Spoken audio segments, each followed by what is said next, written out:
அனைத்து தமிழ் உறவுகளுக்கும் அன்பு வணக்கங்கள். இது உங்கள் நெற்றிக்கண். நான் உங்கள் மகிழன். அண்ணன் ஏர்போர்ட் மூர்த்தியோட ஜாமீன் வழக்கு இப்ப எந்த நிலைமையில இருக்கு? அவருக்கு ஜாமீன் கிடைக்குமா கிடைக்காதா? இரண்டாவது, அண்ணன் ஏர்போர்ட் மூர்த்தி மீது விசிக தரப்பு வழக்கறிஞர்கள் சுமத்திய பொய்யான போலியான குற்றச்சாட்டுகளை அடித்து உடைக்கும் விதமாக தஞ்சாவூர் மாவட்ட பாமக நிர்வாகி முக்கியமான ஆதாரம் ஒன்றை வெளியிட்டிருக்கிறார். அது என்ன ஆதாரம்? மூன்றாவது, நேற்றைக்கு நீதிமன்றத்துல விசிக தரப்பு வழக்கறிஞர்கள் மற்றும் அரசு தரப்பு வழக்கறிஞர்கள் இவங்க எல்லாருமே அசிங்கப்பட்டு நின்னாங்க. அது என்ன? இத பத்தி எல்லாம் தான் இன்றைய காணொளியில ரொம்ப விரிவா பார்க்க போறோம். வாங்க பேசலாம். நெற்றிக்கண் திறப்பினும் குற்றம் குற்றமே. அண்ணன் ஏர்போர்ட் மூர்த்தியோட ஜாமீன் வழக்கு ஏறக்குறைய 90 விழுக்காடு முடிஞ்சு போச்சு. அவருக்கு ஜாமீன் கிடைப்பது 90 விழுக்காடு உறுதியும் ஆயிடுச்சு. இப்ப நீதிபதி அவர்கள் நேற்றைக்கு இரு தரப்பு வாதங்களையும் கேட்டு முடிச்சிட்டாரு. மிச்சம் இருக்கிறது காவல்துறை தரப்பு வாதம் மட்டும்தான். அது என்ன வாதம் என்பதை பற்றி நாம பின்னாடி பார்க்கலாம். அதுக்கு முன்னாடி நேற்று நீதிமன்றத்தில் நடந்த இரு தரப்பு வாதங்கள் என்ன, யார் யார் என்னென்ன மாதிரியான வாதங்களை எடுத்து வச்சாங்க, யார் யார் என்ன மாதிரியான சான்றுகளை கொடுத்தாங்க, யாரு நீதிபதி முன்னாடி மூக்கு உடைபட்டு அசிங்கப்பட்டு அவமானப்பட்டு நின்னாங்க என்பதையெல்லாம் கொஞ்சம் சுருக்கமா தெரிஞ்சுக்கலாம். இப்ப அண்ணன் ஏர்போர்ட் மூர்த்திக்கு ஆதரவாக வாதாடிய நாம் தமிழர் கட்சியின் வழக்கறிஞர்கள் நேற்றைக்கு நீதிபதி முன்னாடி எல்லா வாதங்களையும் எடுத்து வச்சு முடிச்சிட்டாங்க. இந்த வழக்கு விசாரணைக்கு வந்த முதல் நாள்லயே நாம் தமிழர் கட்சியை சேர்ந்த வழக்கறிஞர்கள் செய்தி ஊடகங்களில் வந்த எல்லா காணொளிகளையும் நீதிபதிக்கு போட்டு காட்டிட்டாங்க. அந்த காணொளிகள்லயே எல்லா விடயங்களும் எல்லா சான்றுகளும் ரொம்ப தெளிவா பதிவாகி இருக்கு. யாரு யார தாக்க வந்தது, யாரு தற்காப்புக்காக திருப்பி தாக்குனது என்பது செய்தி ஊடகங்களோட காணொளியில ரொம்ப தெளிவா பதிவாகி இருக்கு. தமிழ்நாடே அந்த காணொளிய பார்த்துச்சு, நீதிபதியும் பார்த்தாரு. விசிக தரப்பு நிர்வாகிகள் தான் அண்ணன் ஏர்போர்ட் மூர்த்திய திட்டமிட்டு முதல்ல தாக்குனாங்க. அவங்க கிட்ட இருந்து தன்னை தற்காத்து கொள்ளதான் அண்ணன் ஏர்போர்ட் மூர்த்தி திருப்பி தாக்குனாரு. ஆக இது முழுக்க முழுக்க தற்காப்பு நடவடிக்கை தான் என்பது நீதிபதிக்கு தெளிவா புரிஞ்சு போச்சு. இருந்தாலும் அண்ணன் ஏர்போர்ட் மூர்த்தி மீது விசிக தரப்பு வழக்கறிஞர்கள் ஒரு பொய்யான போலியான குற்றச்சாட்டை சுமத்தினாங்க. அது என்ன அப்படின்னா, ஏற்கனவே பல காணொளிகள்ல நான் உங்ககிட்ட சொன்னதுதான். அண்ணன் ஏர்போர்ட் மூர்த்தி மயிலாப்பூர் பகுதியில ஒரு இஸ்லாமியருக்கு சொந்தமான இடத்தை ஆக்கிரமிச்சுக்கிட்டாரு. அது தொடர்பாக அந்த நிலத்தின் உரிமையாளர் அண்ணன் ஏர்போர்ட் மூர்த்தி கிட்ட போய் கேட்டதுக்கு அவரு ரவுடிகளை வச்சு நிலத்தின் உரிமையாளரை மிரட்டி அனுப்புனாரு, கட்ட பஞ்சாயத்து செஞ்சாரு. இதையெல்லாம் பார்த்து பொறுக்க முடியாத மயிலாப்பூர் பகுதி விசிக நிர்வாகிகள் அண்ணன் ஏர்போர்ட் மூர்த்தி மீது காவல் நிலையத்துல புகார் கொடுத்தாங்க. காவல் அதிகாரிகளும் அண்ணன் ஏர்போர்ட் மூர்த்தி கூட இருந்த 2 ரவுடிகளை கைது செஞ்சாங்க.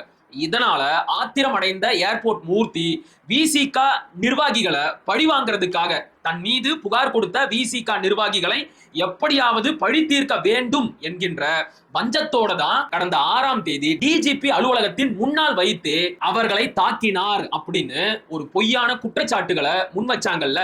இதையெல்லாம் அடிச்சு உடைக்கிற மாதிரி தஞ்சாவூர் மாவட்ட பாமக நிர்வாகி ஒரு வெயிட்டான ஆதாரத்தை எடுத்து கொடுத்திருக்கிறாரு. அது என்ன ஆதாரம் அப்படின்னா, ஒரு கடிதம். அந்த கடிதத்துல என்ன குறிப்பிடப்பட்டிருக்கு அப்படின்னா, சம்பவம் நடந்த அன்னைக்கு அண்ணன் ஏர்போர்ட் மூர்த்தி எதுக்காக டிஜிபி அலுவலகத்திற்கு வந்தாரு என்பதற்கான தெளிவான காரணங்கள் அந்த கடிதத்துல தான் குறிப்பிடப்பட்டிருக்கு.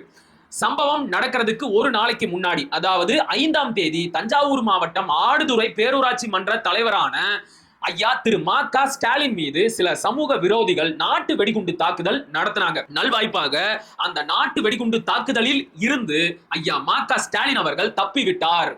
இருந்தாலும் இந்த தாக்குதலை கண்டித்தும் இந்த தாக்குதல் நடத்திய சமூக விரோதிகள் மீது புகார் கொடுக்கவும் பாமக சட்டமன்ற உறுப்பினரான திரு அருள் அவர்கள் 6ஆம் தேதி சென்னை டிஜிபி அலுவலகத்திற்கு வராரு.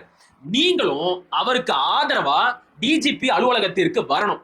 வந்து மா.க. ஸ்டாலின் மீது நடந்த இந்த நாட்டு வெடிகுண்டு தாக்குதலை கண்டிக்கணும், குற்றவாளிகளை உடனடியா கைது செய்ய சொல்லி டிஜிபி கிட்ட வலியுறுத்தணும் அப்படின்னு சொல்லி தஞ்சாவூர் மாவட்ட பாமக நிர்வாகியே அண்ணன் ஏர்போர்ட் மூர்த்திக்கு ஒரு கடிதம் எழுதி இருக்கிறாரு. இந்த கடிதத்தின் மூலமாக அண்ணன் ஏர்போர்ட் மூர்த்தி எதுக்காக யாருக்காக டிஜிபி அலுவலகத்திற்கு வந்தாரு என்ற காரணம் தெல்ல தெளிவா தெரிஞ்சு போச்சு. அதே நேரத்துல விசிகாவினர் அண்ணன் ஏர்போர்ட் மூர்த்தி மீது சுமத்திய அந்த பொய்யான போலியான குற்றச்சாட்டும் மொத்தமா உடைஞ்சி நொறுங்கி போயிருச்சு. இதுல பெரிய வேடிக்கை என்ன தெரியுமா? இவங்க சொல்றாங்கல்ல அந்த நில ஆக்கிரமிப்பு புகார், அந்த புகாரோட எஃப்ஐஆர்ல அண்ணன் ஏர்போர்ட் மூர்த்தியோட பேரே இல்ல. அது மட்டும் இல்லாம எந்த விசிகா நிர்வாகி அந்த புகாரை கொடுத்ததா சொன்னாங்களோ அந்த விசிகா நிர்வாகியோட பேரே அந்த புகார்ல அந்த எஃப்ஐஆர்ல இல்ல. ஏண்டா இது என்னடா ஃப்ராடு வேலை? பொய், புரட்டு, பித்தலாட்டம், 420 வேலை எல்லாத்தையும் பார்க்க வேண்டியது. இது மட்டும் இல்லாம அண்ணன் ஏர்போர்ட் மூர்த்தியை எப்படியாவது குண்டர் சட்டத்துல சிறையில அடைச்சே ஆகணும் அப்படின்னு தவிச்சாங்கல்ல, அந்த ஆசையிலையும் நேற்றைக்கு நீதிபதி ஒரு லோடு மண்ணு அள்ளி கொட்டிட்டாரு. அண்ணன் ஏர்போர்ட் மூர்த்தி மீது இருந்த பழைய வழக்குகளை எல்லாம் தோண்டி எடுத்து இங்க பாருங்க நீதிபதி அவர்களே, குற்றம் சாட்டப்பட்ட ஏர்போர்ட் மூர்த்தி தொடர் குற்ற சம்பவங்களில் ஈடுபடக்கூடிய ஒரு நபர், அவர் ஒரு ஹேபிச்சுவல் அஃபெண்டர், அதனால அவரை குண்டர் சட்டத்துல உள்ள அடைக்கணும் அப்படின்னு சொல்லியிருக்கிறாங்க. ஆனா இவங்க எடுத்து காட்டின எந்த ஒரு குற்ற வழக்கிலும் குற்றம் நிரூபிக்கப்படவே இல்லை. அதுலயும் பெரிய காமெடி என்ன அப்படின்னா, அதுல பெருவாரியான வழக்குகள் ஏற்கனவே தள்ளுபடி செய்யப்பட்டிருச்சு. ஒரே ஒரு வழக்கு மட்டும்தான் நிலுவையில இருக்கு. இத கொண்டு வந்து காட்டி அவரை எப்படியாவது குண்டர் சட்டத்துல அடைச்சிருங்க, நாங்க நிம்மதி இல்லாம தவிக்கிறோம், எப்படியாவது அவரை 6 மாசம் சிறையில தள்ளிருங்க அப்படின்னு கெஞ்சுன்னு கெஞ்சி இருக்கிறாங்க. ஆனா நீதிபதி, ஏங்க எல்லா வழக்குமே முடிஞ்சு போச்சுங்க, இத வச்சு எப்படிங்க அவரை நான் குண்டர் சட்டத்துல அடைக்க முடியும், இதெல்லாம் செல்லாது எடுத்துக்கிட்டு போங்க அப்படின்னு சொல்லிட்டாங்க. சோ தங்களுடைய கைகளில் இருந்த எல்லா ஆயுதங்களையும் இழந்து விசிகா தரப்பு வழக்கறிஞர்களும் அரசு வழக்கறிஞரும் நிராயுத பாணியாக நீதிமன்றத்துல நின்னாங்க, அசிங்கப்பட்டாங்க. இப்ப கடைசியா அவங்க நம்பி இருக்கிறது யார தெரியுமா? காவல்துறையை. காவல்துறை தன் தரப்பு வாதங்களை இன்னும் முடிக்கவே இல்லை. அவங்க என்ன கேட்கிறாங்க அப்படின்னா, இவரை கஸ்டடியில எடுத்து விசாரிக்கிறதுக்கு நாங்க எழும்பூர் நீதிமன்றத்துல ஒரு வழக்க போட்டு இருக்கிறோம், அதனால இவருக்கு ஜாமீன் கொடுக்க கூடாது அப்படின்னு சொல்லி இருக்கிறாங்க. அப்படியா, அந்த வழக்கோட என்ன கொடுங்க அப்படின்னு கேட்டு இருக்கிறாரு நீதிபதி. தோ தரோம் அப்படின்னு சொல்லி நேற்று முழுவதும் இழுத்தடிச்சு கடைசி வரைக்கும் கொடுக்கவே இல்லை. சரி ஓகே நாளைக்கு கொடுங்க அப்படின்னு சொல்லி நீதிபதியும் தெளிவா சொல்லிட்டாரு. அது மட்டும் இல்லாம காவல் அதிகாரிகள் கிட்ட நீதிபதி ஒரு விஷயத்த கேட்டாரு. ஏங்க இதுக்கப்புறம் இந்த வழக்குல விசாரிக்கிறதுக்கு என்ன இருக்கு, அதான் தெளிவா தெரிஞ்சு போச்சே, அவர் தற்காப்புக்காக தான் திருப்பி தாக்கினாரு என்பது சான்றுகளோட நிரூபணம் ஆயிருச்சு, இதுக்கப்புறம் இதுல விசாரிக்கிறதுக்கு என்ன இருக்கு அப்படின்னு கேட்டதுக்கு காவல் அதிகாரிகள் ஒரு பதில சொன்னாங்க பாருங்க. அடடா, அப்படியே அதையெல்லாம் கேள்விப்படும் போது நமக்கு மெய் சிலிர்க்குது. நம்ம தமிழ்நாடு காவல்துறை எப்படியெல்லாம் சிறப்பா செயல்படுது அப்படின்னு எனக்குள்ள நானே நினைச்சுக்கிட்டு சிரிச்சுக்கிட்டே இருக்கிறேன்.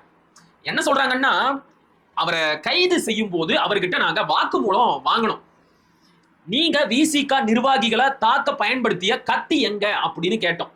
அவரு அந்த கத்திய கார்ல போகும்போது தூக்கி வீசிட்டேன் அப்படின்னு சொல்றாரு யுவர் ஆனர். இப்ப அந்த ஆயுதத்தை, அந்த கொடூரமான வெப்பனை நாங்க ரெக்கவரி பண்ணணும், அதாவது மீட்டு எடுக்கணும். அதுக்காக அவரு அந்த ஆயுதத்தை எங்க தூக்கி போட்டாரு என்பதை விசாரிக்கிறதுக்கு நாங்க அவரை காவல்ல எடுக்கணும், அதனால நீங்க அவருக்கு ஜாமீன் கொடுக்க கூடாது அப்படின்னு கேட்டு இருக்கிறாங்க.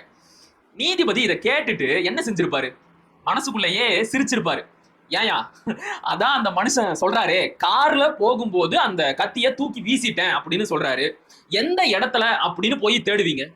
இதெல்லாம் ஒரு காரணம் அப்படின்னு சொல்லிக்கிட்டு இவரை காவல்ல எடுத்து விசாரிக்கணும்னு கேக்குறீங்களே, நியாயமா அப்படின்னு நீதிபதி கேட்டு இருக்கிறாரு. இருந்தாலும் அவங்க நீதிமன்றத்துல வழக்கு போட்டு இருக்கிறதா சொல்றாங்க. சோ அந்த வழக்கு என்ன கொண்டு வாங்க, அது என்ன ஏது அப்படிங்கறத பார்த்துட்டு நான் ஜாமீன் கொடுக்கறதா வேண்டாமா அப்படிங்கறத முடிவு பண்றேன்னு நீதிபதி சொல்லி இருக்கிறாரு போல. அதாவது இவங்களுடைய கடைசி நம்பிக்கை திட்டம் என்னவா இருக்குன்னா, எப்படியாவது நாளை கடத்தி நேரத்தை இழுத்தடிச்சு நாளைக்கு ஒரு நாளை கடத்திட்டோம் அப்படின்னா அடுத்த 2 நாள் நீதிமன்றம் லீவு, சனி ஞாயிறு நீதிமன்றம் லீவு, அந்த நாள்லயும் ஏர்போர்ட் மூர்த்தி சிறையில தான் இருப்பாரு அப்படின்னு திட்டமிட்டு அவரை குறைஞ்சது ஒரு வாரமாச்சும் சிறையில அடைக்கிறதுக்காக எல்லா வேலையையும் எல்லா ஃப்ராடுத்தனத்தையும் செஞ்சுக்கிட்டே இருக்கிறாங்க. இதையெல்லாம் கேள்விப்படும் போதும் பார்க்கும் போதும் ரொம்ப அசிங்கமா இருக்கு. விசிகா நிர்வாகிகளே, விசிகா வழக்கறிஞர்களே, ஏன் இவ்வளோ மட்டமா நடந்துக்கிறீங்க? அப்படி என்ன அண்ணன் ஏர்போர்ட் மூர்த்திய பழிவாங்கியே ஆகணும் அப்படின்னு துடியா துடிக்கிறீங்க? தெரியாம தான் கேக்குறேன். அவர் உங்களுடைய தலைவர் தொல் திருமாவளவன அவதூறா பேசிட்டாரு அப்படின்னா அது தொடர்பா சட்டப்படி நியாயப்படி வழக்கு போடுங்க. அதுக்காக காவல் நிலையத்துல புகார் கொடுங்க. அதை விட்டுட்டு நீங்க என்ன பண்ணீங்க? ரோட்டுல இறங்கி அதுவும் டிஜிபி அலுவலகத்தோட வாசல் முன்னாடியே வச்சு அவரை அடிச்சீங்க. இதுக்கு பேர் என்ன? ரவுடிசம். ரவுடிசம் பண்ணிட்டு இன்னைக்கு என்னமோ உத்தம புத்திரர்கள் மாதிரி ஊரெல்லாம் எல்லா ஊடகங்கள்லயும் போய் நடிச்சுக்கிட்டு இருக்கிறீங்களே, உங்களுக்கு எல்லாம் கொஞ்சம் கூட வெக்கமா இல்ல? இதையெல்லாம் பாக்குற மக்கள் முட்டாள் அப்படின்னு நினைச்சுக்கிட்டு இருக்கிறீங்களா? என்னமோ போங்க. உங்களுக்கு எவ்வளவு சொன்னாலும் நீங்க திருந்த போறதே கிடையாது. அதனால உங்ககிட்ட பேசி பயனே கிடையாது. இறுதியா அண்ணன் ஏர்போர்ட் மூர்த்திக்கு ஜாமீன் கிடைப்பது 90 விழுக்காடு உறுதி ஆயிடுச்சு. நாளைக்கு நிச்சயமாக ஜாமீன் கிடைச்சிரும் அப்படின்னு நான் நம்புறேன். சரியா? நீங்களும் நம்புங்க. கடவுள் நம்பிக்கை இருக்கிறவங்க வேண்டிக்கோங்க. மீண்டும் ஒரு காணொளியில் சந்திப்போம். அதுவரை இணைந்திருங்கள். இது உங்கள் நெற்றிக்கண், நான் உங்கள் மகிழன். படிப்போம், பகிர்வோம், பயன்பெறுவோம், கற்போம், கற்பிப்போம், களமாடுவோம். தமிழ் வெல்க, தமிழர் வாழ்க, தமிழ்நாடு வளர்க, தமிழ் தேசியம் மலர்க, மலர்க, மலர்க. நன்றி, வணக்கம்.